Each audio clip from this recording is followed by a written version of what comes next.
Plaintiff Tamara Wortman says she inherited the defendant as a tenant. And although he had a criminal record, he insisted he had found Christ in prison. Tamara claims the defendant turned out to be a hoarder, and she's suing him for unpaid rent. Defendant John Abel feels Tamara always looked down on him because of his criminal history. John denies owing because he claims he cleaned the property in exchange for rent, and he's countersuing for unpaid wages. Start with you. Well, Your Honor, I met John in about April of 2014. I inherited him as a tenant. The guy who sold me my duplex asked me if I would consider keeping him on. He did tell me that he did have a criminal record, but that he did find Christ in prison and that he was a born-again Christian. Found Christ. He was a born-again Christian. Oh, okay, yeah, because Christ was never lost. Maybe it was for him for a short time. Go ahead. So anyway, then, although the longer I've known him, he might be more of a born-again liar at times. Tell me some of the things that went on during the tenancy. Well, the biggest thing was the first year went well, and I renewed his lease, and during that second year, he became more of a hoarder of salvage materials, and Ma'am, don't name. I don't allow that. You've seen a lot of women going in and out or something? I'm sorry? She said that the man was... Hoarder, not... Hoarder! Not H. Oh! Yeah. I'm sorry. I'm sorry, ma'am. I'm sorry. Go ahead. Hoarder. All right. Now, okay. All right. Okay. I didn't hear that D-E-R part. Okay. Gotcha.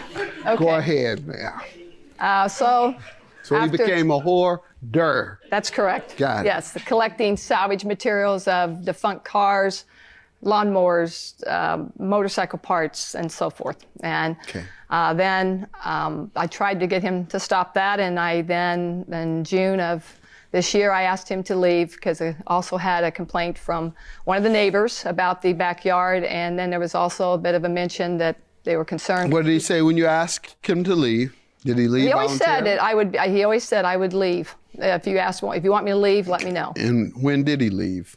Well, I had to finally evict him.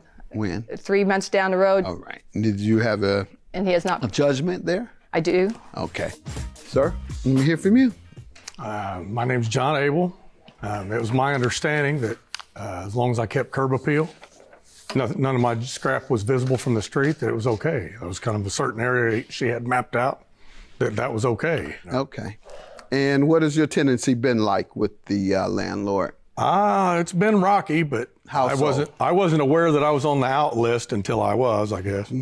Why has it been rocky? Well, it seems to be a little judgmental. Like she's always down on me, looking down on me, or like I'm not doing something right. And I don't understand that, but here I am, you know. What has she said? What has she... Well, it's not always that, Your Honor. I just, mannerisms, you know.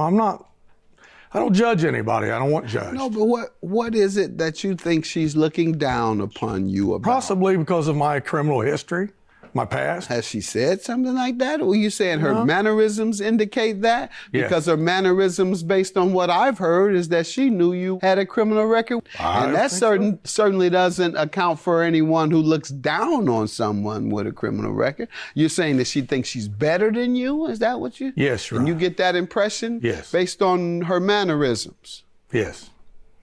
Maybe I'm wrong, but I just have that feeling. Okay, and on the other Like hand, I'm just playing with you all, but quite frankly, sir, now that you're on that subject, I think it's unfair and it's a paranoia that may not be true. I think it's unfair for folks who are ex-offenders who come home from prison to just suddenly think everybody's looking down on them. That might not be the case, and if so, who cares? Live a life to make them look up to you, that's all. That's what you do.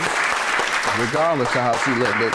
You know, folks, ex-offenders need to stop that. You know, they need to have the confidence to know that they can get over the obstacle that they went through. And no jobs. Nobody hires an ex-offender. Well, go to school until that 5 years is up that you can get an expungement, get it removed from your record. Stay at school until it does. Even if you become a PhD, once you get it removed, if you got a PhD, you can teach college. So my point being, there's alternatives ladies and gentlemen, when you are unable to get employment immediately. And if you're coming out of prison, you probably have no resources, nobody to help. So therefore, you'll qualify for the maximum amount of financial aid to go to college. So that's my advice. That's what I had to do. I remember I stayed in. One of the reasons because I knew I probably wouldn't get a job as an ex-offender. I stayed in school, got my expungements, and then went to law school. So just a piece of advice. Don't think that people are looking down on you all the time. All right, so tell me specifically what happened here with the rent. Well, I asked him to leave in June, and I gave him 9 weeks to leave because I knew it would take a bit to get the materials out of the yard and everything. And so at that time, I have a letter kind of that's synopsis. See it, please. That does kind of summarize, the whole conversation. Basically, that with the, summarization is that I asked him to leave, gave him 9 weeks, and I came back on August the 20th, and he wasn't gone. As a matter of fact, he locked me out of my own building on the day he was supposed to be out. And so he forced me to take him to court for an eviction. So I did. That took about another, as you know, probably 3 to 4 weeks from the time that you do it. And so that got us into the end of September. And so he didn't pay any rent from the day I asked him to leave, even though in the letter it does say that he has to keep paying. And basically, I feel he owes me for rent from July, August, September. Sir? I was under the understanding I was to work, concentrate on getting the things that get moved out, and that's what I've tried to do, Your Honor. So Move the items that caused an eyesore to the property? She wanted me to thought clean up that's all the you yard. had to do? Well, I don't have to pay rent. I can just clean up after myself, and that's rent. You were cleaning up after yourself. Yeah. All right, you have the wrong impression. That may go back to some of your thinking. A lot of times folks come out and think somebody owes them something and should do something extra for them because you know what I've been through. Yeah, you put yourself through it. I didn't come out thinking nobody was supposed to do anything for me. In fact, I came out not wanting anybody to do anything for me so I can prove that I was worthy of their respect. All right, so keep that attitude, not the attitude of, oh, nobody gonna wanna hire me, nobody wanna do that, I've ruined my life. No, come out and say, well, I know people are talking about me like a dog. I know they call me a jailbird, a convict, they call me this, but I'm about to prove everybody wrong. That's the attitude, not, well, I was cleaning up after myself, so I thought I didn't have to pay no rent. What's your counterclaim for? What you suing her for? It's my understanding that I haven't been paid for the shed, which the back wall needs sided still. Okay, what was the agreement on the shed? I believe it was $1,500. And I believe I've been paid $1,000. Okay. Ma'am, what do you say to this? I have receipts here that he has been paid a total of $1,289. What was the price? What was the amount you were to pay? We did not have an agreement, which was my fault. I did not expect it. There was never an agreement made.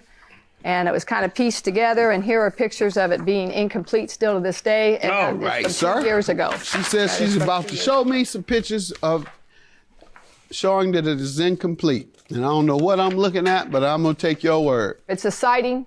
That's the back side of the thing that doesn't have any siding on it. It has the material, but there's no siding or fascia, whatever. I can't think. Okay. That's not the right word. All right, sir. What do you say? She's showing me evidence that it's incomplete. The siding is not installed on the very back wall. Minus that, it's complete. Incomplete. Right. So if she paid you less, it's because it's incomplete. So, but I'm going to take her word that she paid you all that was due. But even if I were to believe you that she hasn't paid you completely, it's because you haven't completed her property repairs. $2,145. Your judgment, your claim is dismissed, sir. Have a good day.